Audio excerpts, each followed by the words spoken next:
BJP खुद को धर्म बोलती है, लेकिन मैं कहता हूँ उनको बीजेपी धर्म नहीं है, बीजेपी देश नहीं है, वो एक संगठन है बस। आपने ये कहा था कि जो डोमिसाइल वाले हैं उनको परमिशन मिल रही है, मेरे पास स्टेट सब्जेक्ट है, मैं यहाँ का रहने वाला हूँ। जब मैं पोस्ट सोशल मीडिया पे डाला था उसके बाद आपको ट्रोल किया गया था कि आप उसी पार्टी से आते हैं जिन्होंने इस यहाँ पे 370 को खत्म किया, ट्रोल किया गया। ये बात सच है कि आम आदमी पार्टी ने सपोर्ट किया है, लेकिन केजरीवाल जी उससे पहले जम्मू कश्मीर नहीं आए थे। देश के अंदर नहीं, दुनिया के अंदर जम्मू कश्मीर की छवि क्या थी कि वहाँ पर आतंकवाद है, 370 की वजह से वहाँ पर तरक्की नहीं हो रही। देखिए आपको ये बात माननी पड़ेगी, आप माने या ना माने। तब मैं पार्टी में था, लेकिन तब मेरी बात अरविंद जी से नहीं होती थी, क्या मतलब मेरी बात तो नहीं होती थी, लेकिन वक्त के हालात ऐसे थे, उनकी वोट देने या न देने से ये नहीं टूटता। लेकिन हाँ दिया उनको, जब बताया गया, जब वैसा ही बताया गया था दुनिया को। आपको नहीं पता है कि जम्मू कश्मीर के 370 को लेकर क्या बयानबाजी होती थी?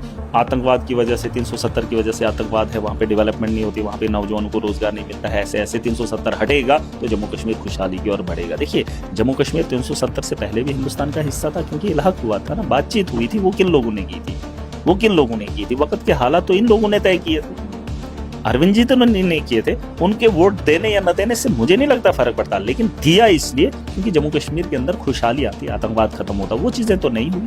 अब ये लोग कहेंगे कश्मीर के लोग कहें या जम्मू के लोग, देखिए 370 क्या था। मैंने इस बात से पहले ही कहा था स्टार्टिंग में, जमीन पे मेरा अधिकार है वो मैं किसी को नहीं दूंगा, नौकरियों पे मेरा अधिकार है वो मैं किसी को यहाँ छीनने नहीं दूंगा, ये मेरा हक है यार। वही चीज 370 के अंदर थी। अब 370 को ऐसे इन्होंने लाया था कि 370 ही आतंकवाद था, मतलब देश के अंदर नहीं दुनिया के अंदर इस छवि को बनाया था। और बीजेपी का एजेंडा ये था, अभी गाय का एजेंडा बनाया, अभी राम मंदिर का एजेंडा बनाया, 370 का बनाया, ये तो इनका काम है।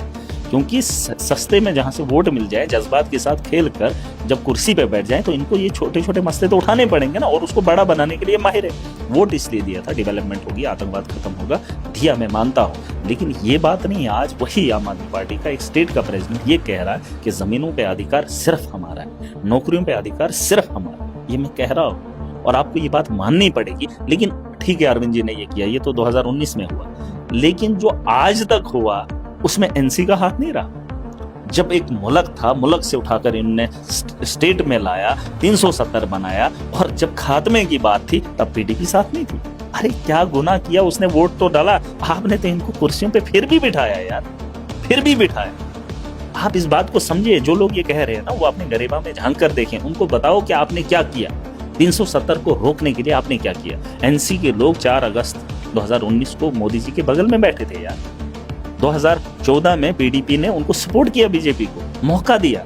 आप ये सवाल मुझसे और मेरे लीडर से पूछ रहे, गलत बात है। देखिए ये बात बिल्कुल गलत है। अगर शायद यार नहीं भी देता वोट तब भी टूटता, लेकिन हाँ अगर अरविंद जी वोट नहीं देते तो यकीनन ठप्पा लगता आतंकवादी का, ये बात तय थी। देखिए ठप्पा जरूर लगाते, उसे नोट कर लीजिए। आपने 370 को सपोर्ट नहीं किया तो आप आतंकवादी? बिल्कुल बोलते हैं बीजेपी वाले किसको आतंकवादी नहीं बोलते, वो तो खुद को हिंदू बोलते हैं यार।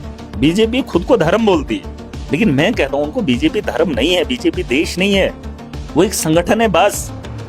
बीजेपी देश नहीं, बीजेपी। और ये तो बताए आतंकवादी जो बीजेपी के साथ नहीं वो आतंकवादी, जो बीजेपी के खिलाफ बोले वो दहशतगर्द। अरे क्या क्या नहीं बोला इन लोगों ने। और अगर अरविंद जी कहीं गलती से नहीं वोट देते तो यकीनन आप देख लेते, वैसे भी 2 साल काट के आए थे। हाँ कुछ चीजें हैं जो सच्चाई है वो माननी पड़ेगी, लेकिन आपको पीछे भी जाना पड़ेगा। 2019 का वो वोट और उससे पहले वो चोट किसने दी?